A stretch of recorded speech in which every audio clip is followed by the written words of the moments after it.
네, 탄핵 정국 속에 내년 초 추가 경정 예산 편성 논의가 빨라질 전망입니다. 어떤 예산을 추경에 포함해야 할지, 규모는 얼마로 정할지 여야 그리고 정부 간의 생각이 다를 텐데요.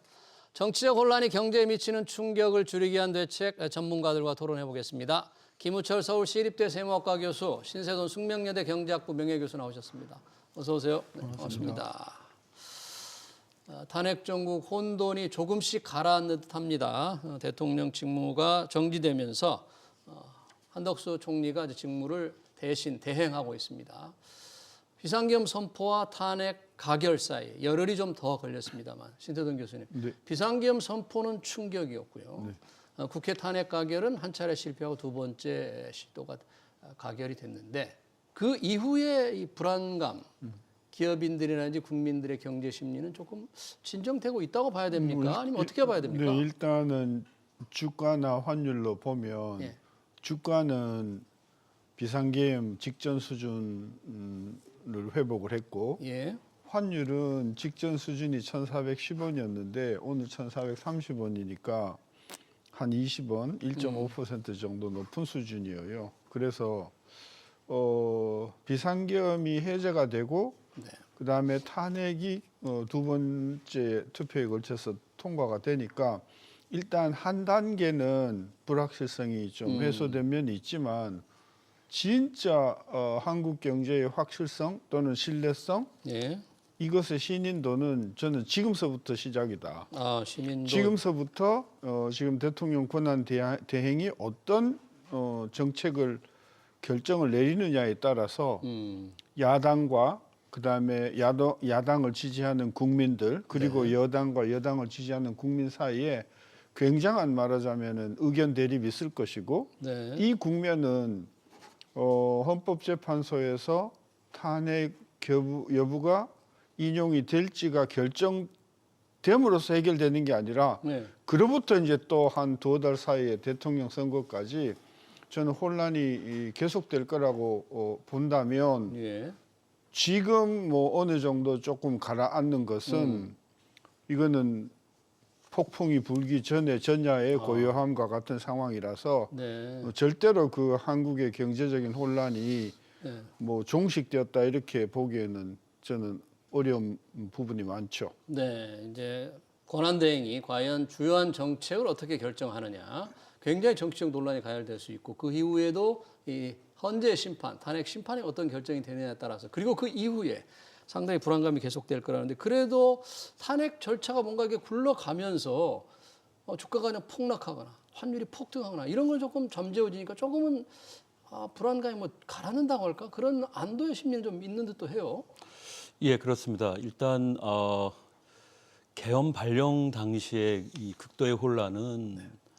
이제는 마무리가 됐고요. 예. 그리고 해제가 되면서 최악의 상황을 면했지만 도대체 이게 총체적인 향방이 어떻게 이제 가는 것인가 대통령의 예. 안위와 관련해서 상당한 또 혼란이 지속이 됐다가 일단 탄핵이 소추가 이루어지면서 일단 정치적인 불확실성은 많이 제거는 됐죠. 예. 그래서 1차적인 고비는 넘긴 상태지만 지금 2달이 될지 3달이 될지 헌재 재판 결과가 나오기 전까지는 일단 전국은 계속 불안정할 수밖에 없고요. 또 국정에 이제 큰 공백이 생긴 상태입니다. 예. 그렇기 때문에 아직도 시장이나 정책 두 측면 모두 안심할 수는 없는 상태죠. 네. 그래서 이 상황을 거꾸로 뒤집어 보면은 만약에 탄핵이 결정이 200표가 안 나와가지고 탄핵 소추가 이루어지지 않았다고 하면 이 정부가 임기까지 계속 가는 거잖아요. 그렇게 되는 거죠. 그러면 훨씬 더 우리 경제가 불확실성이 사라지고 안정으로 갈 수 있었다고 볼 수도 있거든요. 근데 이게 탄핵이 됨으로 해서 새로운 장을 열면서 새로운 불확실성이 훨씬 더 커졌다. 그런 관점에서 보면 지금 며칠 사이에 뭐 탄핵이 됐으니까 박수치고 막 잔치하고 뭐 주가가 좀 회복을 하고 했다고 박수 칠 것이 아니라 네. 진짜 진검승부는 지금부터다. 열린다고 봐야 되는 거죠. 네, 우리 국가 경제 미래, 우리 경제의 앞날이 과연 어떻게 될 건지 여러 가지 고비가 지금 남아 있습니다. 그에 따라 불확실성이 많은데 일단 지금 한덕수 권한대행이 추진하는 윤석열 정부가 추진해온 여러 가지 정책의 동력은 떨어질 수밖에 없는 게 이제 분명한데 뭐 지금 이 시점에서 우리가 이 얘기를 하는 게 적절한지는 모르겠습니다만 윤석열 정부가 강하게 추진해온 게 4대 개혁이라고 했습니다. 노동, 연금, 교육, 의료를 4대 개혁이라고 해서 여기에 승부를 좀 걸어왔는데 이제 수포로 돌아가는 겁니까 이제? 네, 지금 대통령 권한 대행 체제로 이제 접어들었고요. 물론 이제 총리께서 역할을 잘 하시겠지만 아무래도 이 4대 개혁 의제만큼은 강한 정치적인 동력이나 리더십이 필요하기 때문에 일단 개혁 의제들은 잠정보다는 무기한 보류됐다 이렇게 보는 게 맞고 사실상 주요 개혁들은 사실상 차기 정부로 넘어갈 수밖에 없는 운명 아닌가. 일단 정치적 일정들이 확정이 되고 그에 따라서 어떤 불확실성이 제거되면 그때서야 이제 개혁 의제들은 다시 한번 재논의될 수 있는데 현재로서는 뭐 기대가 매우 어려운 수준이다 이렇게 봐야 되고 지금 의료 개혁만 해도 의사들이 아직 제대로 돌아오지 못하고 정부와 의료계 간의 지금 타협이 전혀 결말을 맺지 못하고 있는 상태이지 않습니까? 그렇죠. 사회적 혼란은 앞으로 계속될 수밖에 없는 게 안타깝고요. 연금 개혁은 정상적인 정부 하에서도 매우 어려운데 지금으로서는 이제 논의가 더 진일보되긴 어렵고요. 그에 따라서 지금 한시가 급한데 연금 개혁은 연금 개혁 같은 경우에는 뭐 하루만 늦어져도 그렇습니다. 연금 기금의 적자가 800억 이상 매일 쌓인다는 건데. 그렇습니다. 지금 아무래도 중년 이후의 세대들이 연금 개혁금에 일정한 역할을 해야 되는데 이제 그 시점이 계속 늦춰지게 되면 그만큼 이제 연금 재정 구조는 향후에 더 악화되는 것이고 나중에 개혁이 된다 하더라도 그 요금의 연금 개혁금의 인상 폭은 연금 보험료 인상 폭은 아무래도 더 커질 수밖에 없기 때문에 부담이 가중될 수밖에 없습니다. 듣고 보니까 정말 무기한 보류됐다. 4대 개혁이 윤석열 표라고 할 수도 있는데 무기한 보류됐다고 하는데 탄핵 소추 이전 비상계엄 전에도 이게 순탄치는 않을 상황이었어요, 사실. 그 대통령이 최근에 그 담화문인가 마지막 담화문에서 자기는 뭐 엄청나게 4대 개혁에 노력을 쏟았고 상당한 성과가 있었는데 이게 뭐 없어지는 것 같아서 그 말을 듣고 저는 아연실색을 했는데 그러니까 사실 말은 4대 개혁을 이야기했지만 첫째 4대 개혁이 쉬운가요? 첫째 국민의 동의를 얻어야 되잖아요. 그렇죠. 네. 그다음에 야당의 동의를 얻어야 되잖아요. 정부가 내놓은 뭡니까 연금 개혁이 국회에서 계속해서 거부가 되고 해서 완전히 지금 붕 떠 있는 상태잖아요. 의료 개혁 같은 경우도 그냥 한 번에 2,500명씩을 늘린다고 해가지고 강력한 저항에 지금 부닥쳐가지고 그걸 뚫고 가지 못하잖아요. 그걸 뭐 군대로 뭐 해결하려고 했던 모양인데 이게 이런 방식으로 개혁을 하면서 이것을 상당히 자기가 노력을 했다라고 하는 것 자체가 정치가 아니라 정책을 정말 모르는 분이다. 전 그런 차원에서 개혁은 전 처음서부터 이 정부가 출범하면서부터 그렇게 접근하면 안 된다고 생각을 했기 때문에 4대 개혁은 입만 뻥끗했지 이루어놓은 거 하나도 없는 정도가 아니라 완전히 국민 사회의 불신을 고착화시켰기 때문에 전 이 부분은 설사 야당이 집권한다고 해도 이 문제는 저는 해결이 쉽지 않다. 그래서 함부로 개혁한다고 저는 말하지 마라. 이게 굉장히 어려운 문제다. 근데 정치인들은 너무 쉽게 이야기하는 것 같아서 4대 개혁 이야기하지 말고 하나라도 연금 개혁만이라도 아니 연금 개혁 말고 보험료율만이라도 아니 보험료율 아니라도 소득 대체율 하나만이라도 국민의 동의를 얻으면 저는 엄청난 개혁을 했다고 저는 칭찬할 수 있다. 저는 그래서 그 정부나 뭐 대통령뿐만이 아니라 지금 청와대에 있는 사람들이나 이 고위 관료들 지금 그 누굽니까 한덕수 총리 총리 체제 권한대행. 하에서도 예, 권한 대행 하에서도 이 문제가 야당의 합의 없이 예. 국민의 지지 없이는 절대 이루어질 수 없다. 이런 제도로 나가면 굉장히 자세가 겸손할 텐데 밀어붙이면 다 되는 줄로 아는 이 그 행정부의 고위 관료들의 저는 발상 자체가 매우 오만하다. 네. 저는 그래서 함부로 개혁한다는 말을 좀 떠들지 마라. 그렇게 예. 지적하고 싶어요. 알겠습니다. 어려운 개혁, 평소에도 쉽지 않은 거를 지금 상황에서는 어떻게 할 수 있는 건지 일단 무기한 보류될 것 같다는 게 두 분의 생각이고, 자 이제 한덕수 대통령 권한 대행이 과연 어디까지 정책을 집행할 수 있을지, 그러니까 권한 대행 역할을 좀 적극적으로 할 건지, 아니면 현상 유지 쪽으로 이재명 더불어민주당 현상 유지, 그러니까 소극적으로 행사해라 이런 주문을 했지 않습니까? 이게 법적으로 상당히 논쟁이 되는 거죠. 권한 대행의 역할 어디까지냐? 예, 그렇습니다. 말 그대로 대통령의 직무를 대신해서 보시는 거니까 사실은 대통령이 했던 모든 정치적인 뭐 업무들을 그대로 할 수 있죠. 그대로 할 수 있다. 예, 사전적으로는 뭐 못하지는 않습니다. 하지만 지금 탄핵 소추가 이루어진 과정, 또 국무회의 역할, 또 지금 한 총리 어떤 본인의 뭐 캐릭터 예. 이런 걸 고려했을 때 적극적인 권한 대행은 어렵지 않겠는가 이렇게 보고 있고요. 특히 민감한 법안들에 대해서 예. 특히 야당이 강력하게 고집하고 있는 부분들에 대해서는 예.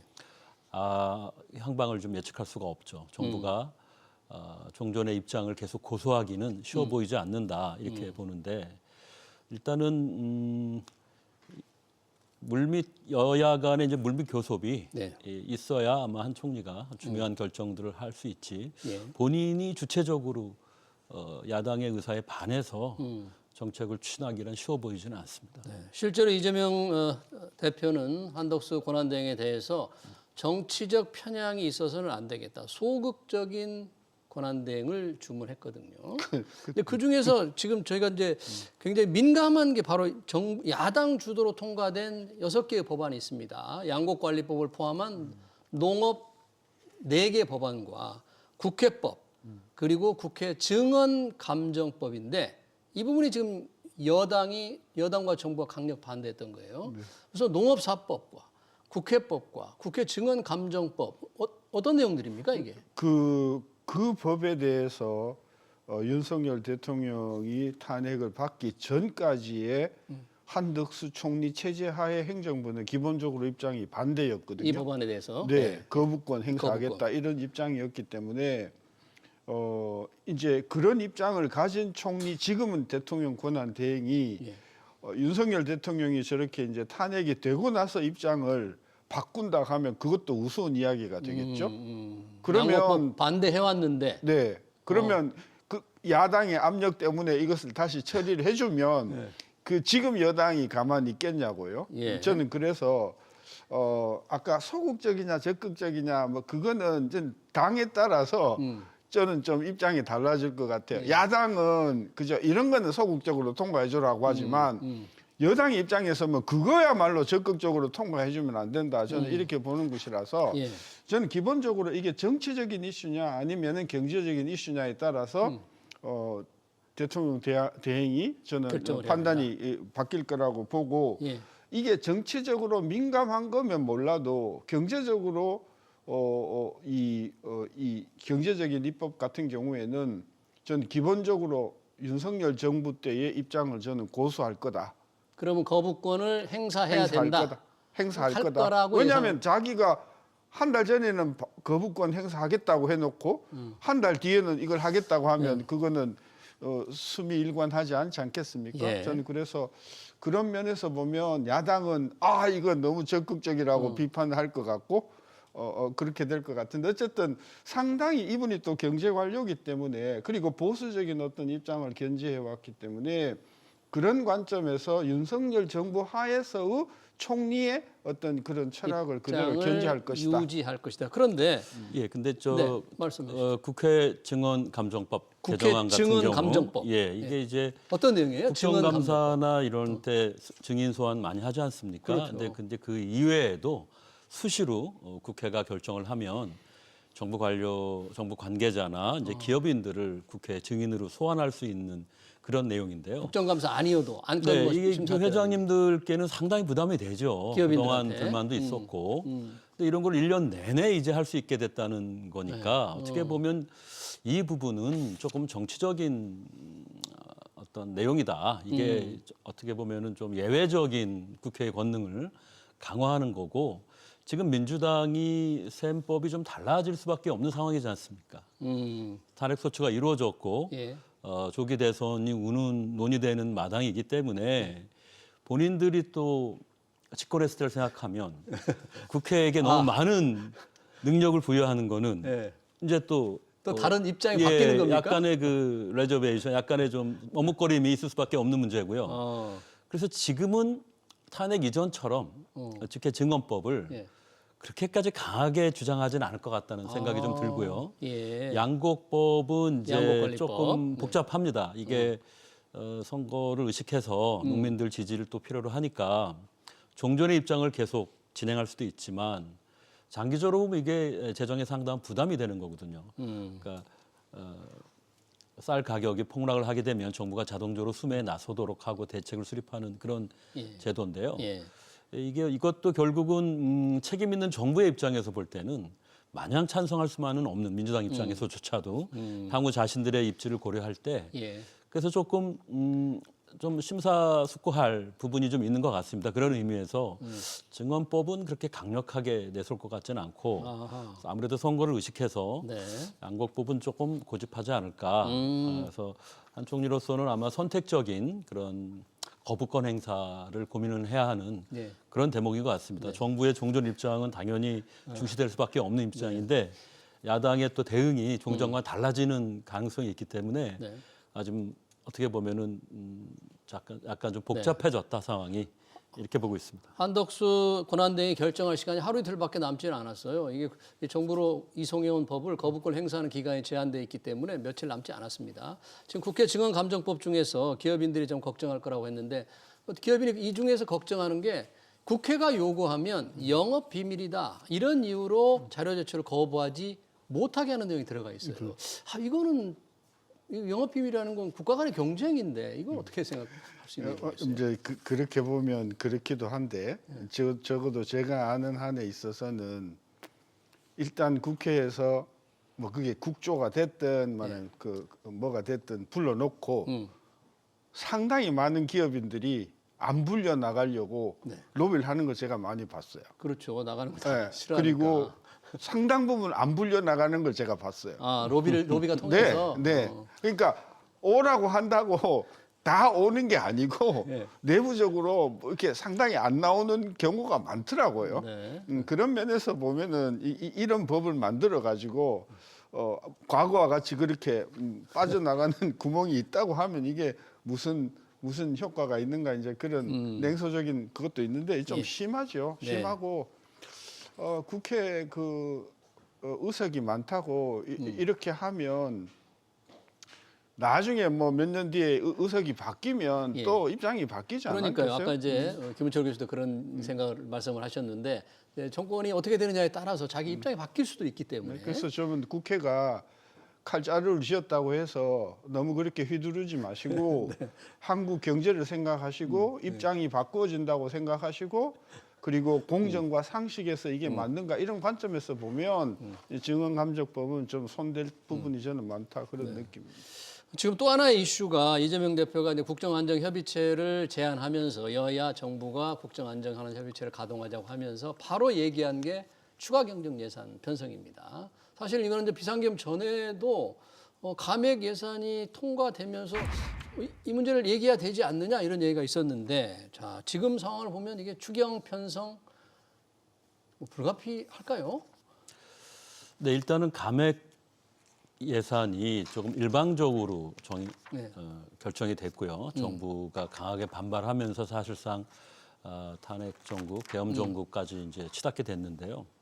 이 부분에 대해서는 연초에 아마 야당 스스로도 이제 그럴 마음이 있을 텐데 정부가 원하는 정도만큼은 감액의 대부분을 회복시켜 줄 것 같다. 추경을 통해서 회복시켜 주겠다는 이제 그런 언질도 있었던 걸로 알고 있고요. 그래서 연초 추경은 제법 빨리 이루어질 수 있는데 문제는 예. 감액 부분을 회복하는 것도 필요하지만 정부 기능의 정상화를 위해서요. 네. 더 중요한 거는 지금 일단 내수가 부진하고 또 수출도 약세로 조금씩 전환하는 분위기가 있단 말입니다. 중간에 반도체도 둔화되고 있는 예, 거죠. 반도체도 그렇고 자동차 부분도 그렇고 거기에 지금 트럼프 2기가 들어서는데 1월이 되면 이제 각종 주요 정책들이 아마 발표될 겁니다. 예. 대표적으로 이제 관세 정책이 우리처럼 수출 주도 국가에서는 상당한 타격이 예상되는데 중국 다음으로 가장 큰 타격을 볼 거라고 국제사회는 현재 예측하고 있거든요. 예. 이런 것들은 이제 우리 경제에 상당한 주름살을 줄 것이고 거기에 이번에 이제 전국 불황까지 겹쳤습니다. 그래서 아무래도 저재정에 대한 요구가 커질 것이다. 또 일단 야당이 스스로 주도하려는 모양새도 계속 될 것이고요. 그런데 가장 중요한 거는 이제 한국은행이 두 번의 금리 인하를 통해서 금융정책 완화 기조로 바뀌었거든요. 그렇죠. 그런 가운데서 지금 경제 회복이 아무래도 주요 정책 의제가 될 수밖에 없고 금융 부분도 완화 기조로 돌아섰는데 재정이 손 놓고 있을 수는 없는 거거든요. 특히 오랫동안의 고금리 고통을 감내온 국민에게 재정이 어떤 여건의 뭐 어려움을 들어서 계속 과거처럼 소극적인 역할에 안주할 수는 없는 상태입니다. 예. 그래서 재정의 적극적인 역할이 이제 주문이 될 것이고 네. 또 실제 재정이 어느 정도 역할을 해내야 되는 상황에 와 있습니다. 여러 가지 경제적인 문제, 정치적인 문제, 사회적인 혼란 다 고려했을 때 추경이 감액 부분에 대한 회복 이외에 경제 회복을 위한 약간의 지출 확대가 필요하지 않느냐 네. 이렇게 생각하는데 문제는 예. 재정 여력이 현재 매우 부족합니다. 그러니까요. 대규모 네. 세입 결손으로 예.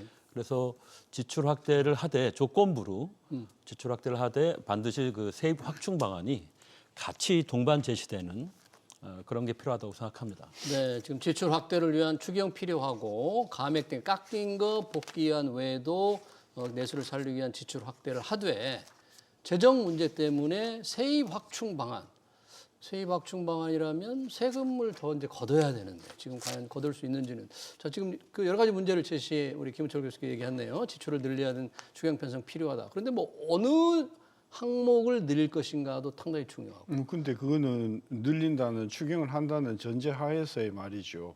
그렇죠. 추정한다는 필요성. 지금 2025년이 시작도 안 했는데 예산안을 일방적으로 통과시킨 게 지금 엊그제인데 1월 1일도 안 됐는데 내년도 추경을 이야기하면 민주당은 추경 정부다, 추경 정당이다. 평소 같으면 얼토당토 아는 거죠. 그렇죠. 네. 그리고 문재인 정부 때 추경을 거의 뭐 8번이나 한 네. 정당인데 이놈의 정당은 어떻게 그냥 계속 추경만 할 거냐. 저는 네. 상황을 보고 지금 2025년도 예산을 보면은요. 생계급여를 늘리는데 21조 투과하고요. 네. 그 다음에 노인 일자리에 24조를 하고요. 그러니까 세목을 보면 작년에 비해서 상당히 많은 돈이 실제로 투입이 되고 있어요. 내년 계획에. 내년 예산에. 근데 거기에다 또 추경을 하자는 거 하면 도대체 예산안을 읽어보기라도 했냐는 이야기죠. 저는 그래서 추경을 제가 반대하는 게 아니고 일단 한 3, 4개월 해보자. 그리고 아까도 이야기했지만 다음 대통령이 만약에 선출이 된다고 하면 선출되기까지 4, 5개월의 시간이 있지 않습니까? 네. 그 상황에서 경제가 얼마나 영향을 받는지를 봐가면서 해도 늦지 않은데 벌써 추경 벌써부터 얘기하는 게 추경을 말이 안 이야기를 된다. 그러면 추경법이 이게 완전히 걸레가 되는 거 아니냐. 그러면- 국가재정법에는 그 엄격한 요건이 있거든요.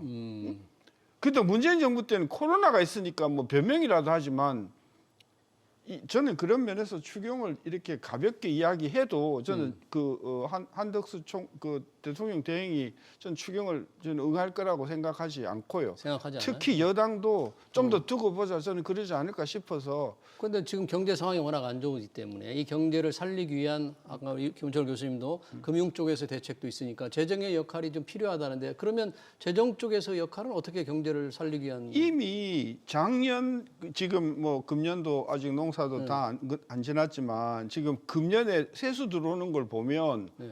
이미 100조 정도의 적자가 금년에 나게 돼 있거든요. 네. 그 100조 정도의 적자가 나는 원인 중에는 세수가 덜 들어오는 게 좀 있고요. 한 20조 정도 덜 들어올 것 같아요. 네. 그리고 지출이 늘어서 80조 정도가 이게 나가기 때문에 100조의 적자가 생기는 거잖아요. 네. 이미 한국은 24년도에 능력에 비해서 지출을 더 많이 해야 되는 구조란 말이에요. 예.